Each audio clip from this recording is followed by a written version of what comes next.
This is our third one, 2015. Number 3, Nonviolent Interfaith Leadership Program.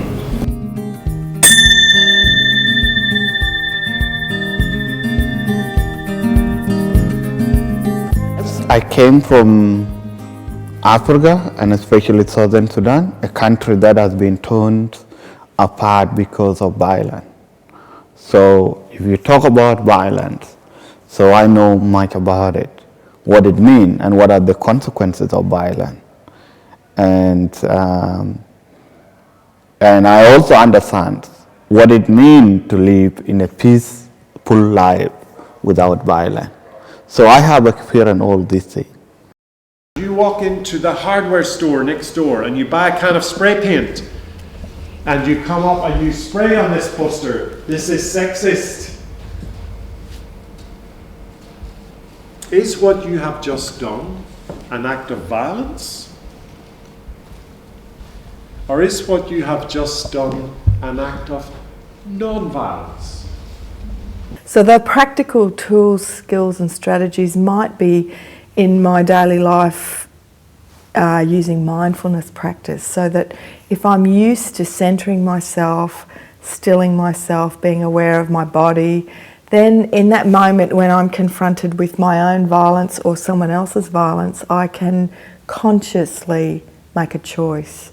Or after the event, when I didn't make such a great choice, I can have a think about it, reflect on it. What was triggering for me in that space? How might I want to shift that or change it? How can I have compassion on myself where there's patterns that seem to repeat? Yeah, and we call this a tana, you know, something that again has been given and you just have to know how to take it off and use it. So thank you for accepting the leaf, which means that you are most welcome to everything, from the tops of the trees, from the top of the eucalypt to the roots of the earth.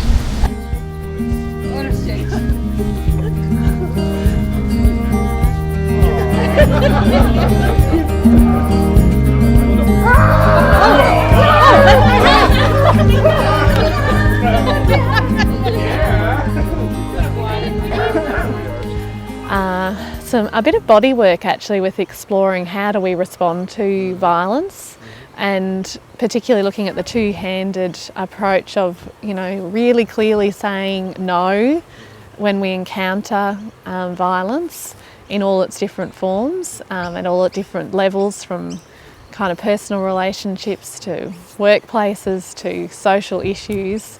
But the other part of that that's very clear is this openness and invitation to further dialogue.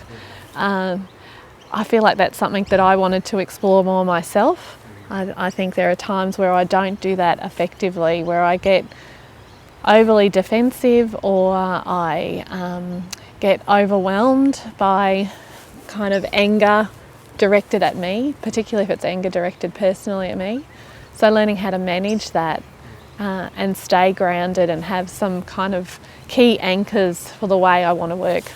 I think should be most of our highlight, because if we can change people's perceptions in 1.5 hours, then we have something to really look forward to, and we should not be as depressed as we are with what is happening in the world today. So we can create change with intent. And your intent was so powerful that it was okay, regardless of what they think, I'm just going to be here and talk to them anyway. That being part of a developed Western culture, maybe in the very lifestyle I live, be a violent action to 4/5 of the world's population.